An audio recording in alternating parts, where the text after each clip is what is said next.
o pet, é o pet, é o pet, é o pet, é o pet, é o pet, é o pet, é o pet, é o pet, é o pet, é o pet, é o pet, é o pet, é o pet.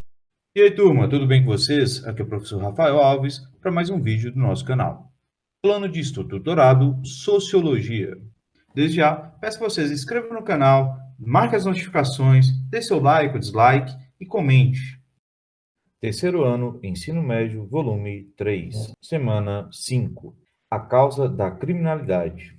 Aprofundando ainda mais essa discussão sobre a questão da criminalidade, sobre a violência, essa reflexão da sociologia, hoje nós vamos fazer esse levantamento, essa observação diante a questão da criminalidade e suas causas. Aqui a gente para refletir e questionar o motivo, né, que leva alguém a matar, roubar, estrupar, ou corromper ou ser corrompido. E aqui a gente vai começando a provocar também essas leituras em relação à questão do indivíduo e a sociedade, diante esse rompimento também com os padrões morais, legais e comportamentos. Podemos aqui nos propor uma reflexão, um debate em torno dessas perguntas que vão ser voltadas a essas discussões, que geram, inclusive, um consenso muitas vezes polarizado das pessoas. Ora, alguns vão considerar o criminoso como vítima de uma sociedade perversa e injusta, ora, outras pessoas vão colocar pessoas doentes que devem ser excluídas do convívio social. E aqui a gente vai colocar uma problemática, um debate, para entender que é muito importante, pois depende de como o crime é compreendido pelas pessoas, um ou outro tipo de procedimento de controle do crime são adotados. Por exemplo, falamos sobre sanções na última aula e falamos entre essas sanções sendo formais e informais, que prevalecem numa sociedade e estão intimamente relacionados com a leitura do senso comum das pessoas sobre as causas da criminalidade. Um exemplo colocado anteriormente é essa ideia de definir que bandido bom é bandido morto. E aqui nós provocamos como essa sociedade compreende e lida diante dessas questões da criminalidade, colocando aqui muitas vezes uma provocativa diante de questões de abuso de poder policial e também dessa provocativa de muitas vezes como a sociedade lida diante de um problema, como querer fazer justiça com a própria mão. Nessa provocativa, a gente começa a nos fazer se isso de fato é justo, e aqui a gente começa a entrar nessa problemática de como fazer para reduzir a questão da criminalidade, diante principalmente uma leitura mais ampla desse assunto. Essa proposta aqui, fazendo uma reflexão aqui no Brasil, que diante uma situação que aqui no nosso contexto oscila entre a visão da justiça punitiva, ou seja, aquelas que defendem a maior rigorosidade da lei e a punição do criminoso, e uma visão de justiça restaurativa, que enfatiza a necessidade de medidas sociais e preventivas para evitar que a exclusão social leve as pessoas a escolher o crime. E nessa proposta, a gente coloca teorias e pesquisas que foram realizadas sobre as causas dos crimes que não chegaram a conclusões definitivas. Não há uma certeza entre os estudiosos do tema e diante de problemas e polêmicas que são colocadas nessas divergências que imperam esse debate. Seria muito simplista da nossa parte que acreditarmos, por exemplo, que criminosos são pobres vítimas da sociedade, como também não é correto afirmar que o criminoso faz escolhas voluntárias sem qualquer influência do seu meio social. Então, nessas contradições, nessas condições, a gente coloca que a criminalidade é um problema complexo e, geralmente, problemas complexos exigem explicações complexas. Nessa proposta, a gente traz um consenso que é certo que a criminalidade resulta da intenção complexa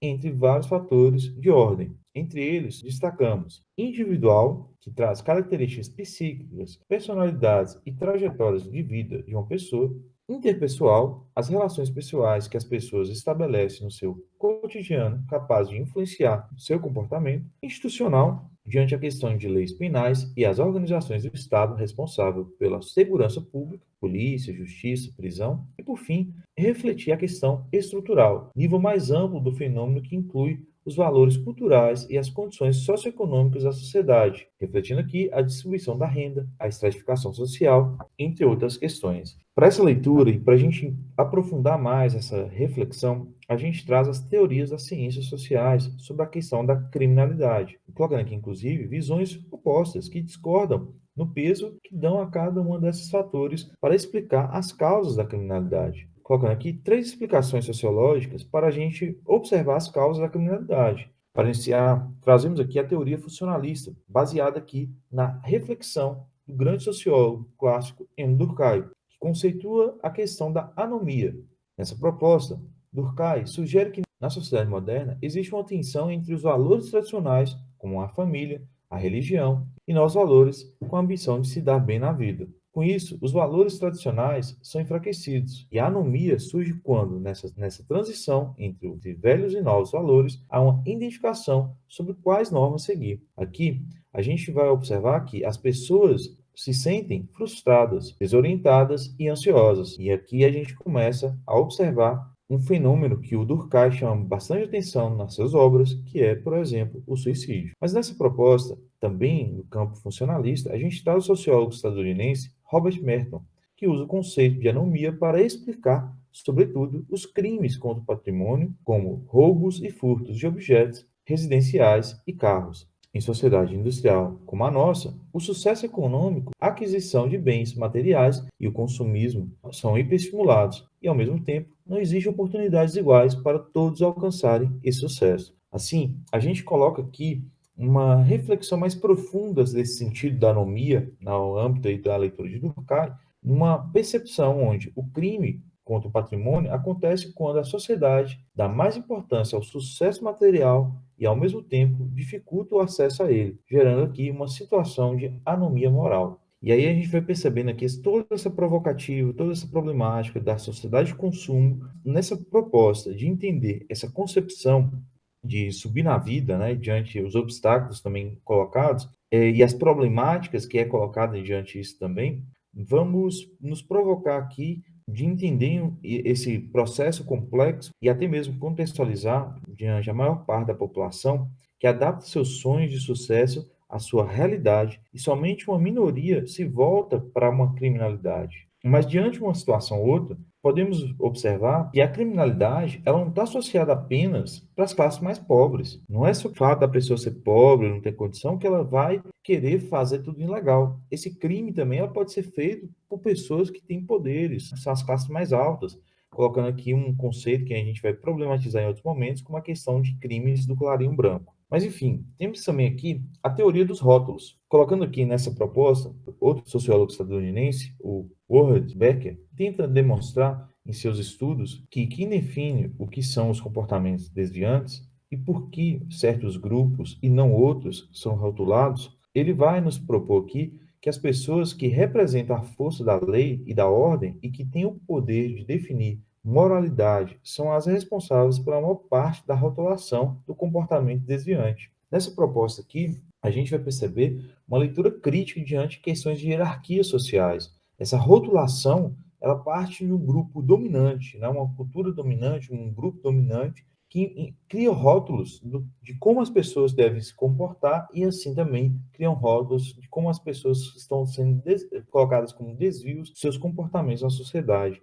E aqui a gente vai fazer uma problemática, uma leitura bastante crítica, porque isso também gera conceitos e preconceitos importantes para a gente ler a sociedade, e infelizmente marcado, como também há uma construção em relação à própria estrutura diante desse cenário. Refletindo, por exemplo, a questão do racismo, refletindo, por exemplo, a questão do machismo, refletindo aqui, por exemplo, as questões da LGBT-fobia. E assim, esses rótulos, né, que expressam essa estrutura de poder da sociedade, a gente vai colocar aqui que essas pessoas que não compartilham desses valores impostos acabam adotando comportamentos considerados desviantes, sendo rotulados e tratados como antissociais pela agência de controle, em especial a polícia, a justiça e as instituições correcionais. Então, essa rotulação aqui não afeta apenas a maneira como o outro enxerga um desviante, mas também influencia o seu senso de identidade. Aqui, a experiência de ser rotulado como marginal, criminoso ou ex-presidiário por essa agência e grupos define a trajetória da vida de muitas pessoas, criando situações como os enquadrados policiais, a discriminação, as detenções, o desemprego que favorece o seu ou ingresso na vida do crime e até mesmo a morte pela mão dos agentes de segurança do Estado. Aqui a gente vai, inclusive, fazer uma criticidade em relação a esse grande problema no Brasil. Muitas vezes aí, colocando aí uma questão dessa rotulação diante uma criação, uma figuração de quem é um criminoso, de quem é o desviante, de quem é a pessoa que que estaria sujeito a cometer atos infracionários. Então, aqui é uma problemática para a gente também observar e também provocar esse senso que naturaliza a ideia de quem é o criminoso. Por fim, trazemos aqui a teoria da criminologia crítica. Essa teoria assume abertamente que existe uma relação direta entre pobreza e criminalidade. Aqui é base, principalmente, uma leitura mais marxista, que nela traz aqui como fruto o conflito entre as classes sociais. No capitalismo, a classe burguesa explora a classe trabalhadora.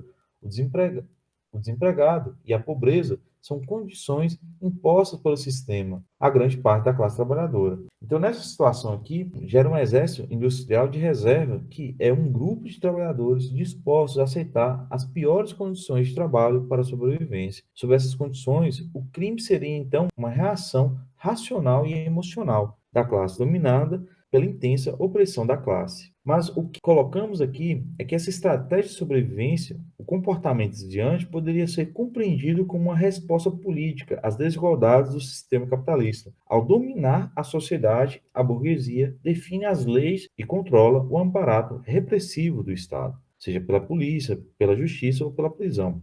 E quem são criados para atender seus interesses particulares e mantém seus privilégios. Então, aqui, na medida em que aumenta a desigualdade entre a burguesia e os trabalhadores, as leis se tornam um importante instrumento para a conservação dessa ordem contra as revoltas das classes, entre aspas aqui, né, perigosas. É uma provocativa aqui que essas linhas de pensamento tem posicionamentos diferentes, mas justamente porque nós temos situações diferentes também da criminalidade, que nos provocam e promovem leituras que entendemos que essas três linhas, em vários momentos, estão bastante coerentes com questões que a gente vai perceber na complexidade da questão do crime. Para essa leitura final, a gente traz o sociólogo francês Loic Walchet, que tem como denúncia o que vem chamando de criminalização da pobreza na sociedade capitalista. Ele afirma que, diante da questão do avanço da ideologia neoliberal, a criminalização de classe trabalhadora tem aumentado. Aqui, a gente traz uma problemática. Por quê? Porque essas ideologias neoliberais nos traz uma proposta de um Estado mínimo que defende aqui interesses da classe dominante, a classe burguesa, a classe ali dos capitalistas, da burguesia, e tem um interesse diante do Estado apenas para uma questão mínima da ordem social. E assim, esse Estado não traz uma proposta para uma melhor condição da classe trabalhadora. Nessa situação, perde, inclusive, vários direitos garantidos, direitos esses que são importantes aqui, inclusive, para uma ascensão dessa classe. Mas aí, a gente também percebe que esse mesmo Estado mínimo, ele está ligado a uma ideia de um Estado máximo, mas é um Estado máximo que privilegia a segurança da garantia de direitos também da classe dominante. Assim, colocando um policial, a penitenciária, que reprime a criminalização, as manifestações de insatisfação da classe trabalhadora. Assim, nós temos aqui uma política de criminalização da pobreza, que vem sempre acompanhada de um pânico moral, que é um medo da classe baixa, vista como criminosos pela classe média e alta. E esse pânico moral é incentivado pelo próprio Estado e pela mídia, com o meio de desviar a atenção do desemprego crescente, do declínio salarial e de outras desigualdades profundas na sociedade que estão entre as principais causas da criminalidade. São problemáticas para a gente refletir aqui em questão. Atividades. Questão 1. Observa a charge do cartunista Carlos Latouff. Nós temos aí uma leitura bastante crítica nessa charge para a gente provocar, inclusive, essa ideia, essa visão distorcida que a mídia muitas vezes coloca, que seria a periferia, né? Criando essa imagem como problema social. Nós temos aí uma imagem que nos provoca essa reflexão, colocando um morador de periferia e um morador de classe média, classe alta, assistindo noticiário na TV. E como é visto por cada um deles, ou melhor, como é a condição de cada um deles. Vamos para a nossa pergunta.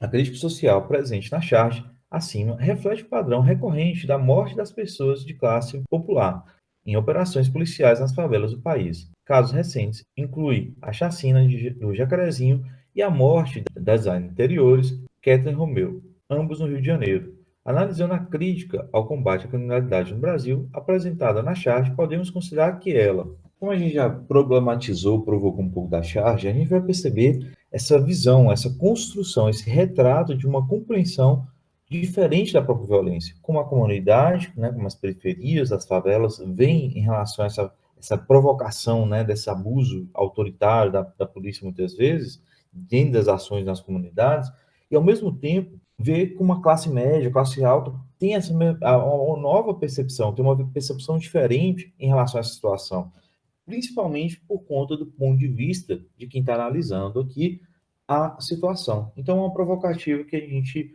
percebe muito intenso nessa charge e vai trazer reflexões bastante profundas aqui para nós. Questão 2. Analise o gráfico abaixo. Nós temos aí um gráfico que traz dados diante a óbitos causados por homicídios por faixa etária. É um dado bastante crítico e triste na nossa própria realidade aqui no Brasil, né? Principalmente para vocês, jovens de entre 15 a 29 anos, que é o público mais atingido por essa violência. Os dados aí do mapa da violência no Brasil, diante dos dados sobre o homicídio aqui no Brasil.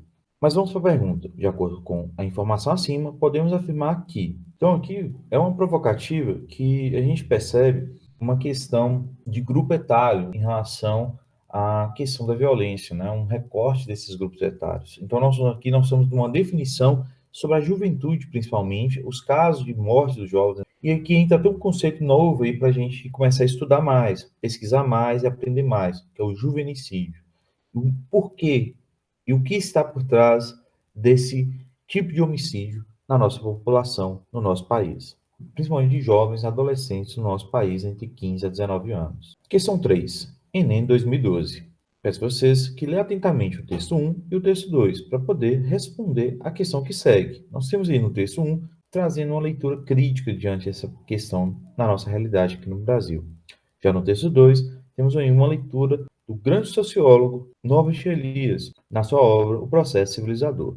Então, considerando-se a dinâmica do processo civilizador, tal como descrito no texto 2, o argumento do texto 1 acerca da violência e agressividade na sociedade brasileira expressa a.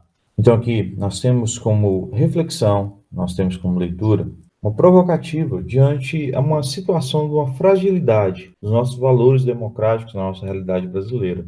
E o que isso aplica aqui diante a nossa reflexão?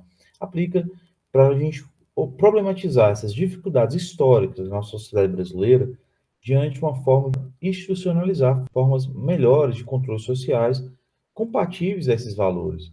Então, nessa reflexão sobre valores democráticos aqui, também voltada à questão da criminalidade, em relação à própria ideia desse processo civilizador, nós ainda temos grandes desafios para essa leitura, para esse processo aqui no Brasil. Então, pessoal, peço a vocês, fiquem atentos a novos vídeos do canal. São videoaulas voltadas ao Plano de Estudo Doutorado oferecido pela Secretaria de Educação de Minas Gerais, onde teremos aí o objetivo de fazer essa interação à distância entre professor e estudante, nessa proposta de transmitir o conhecimento das ciências sociais da nossa sociologia. Peço também a vocês que já inscrevam-se aí no canal, ative o sininho de notificação, deixe o like ou dislike e também deixe seus comentários. Desde já, muito obrigado e até a próxima.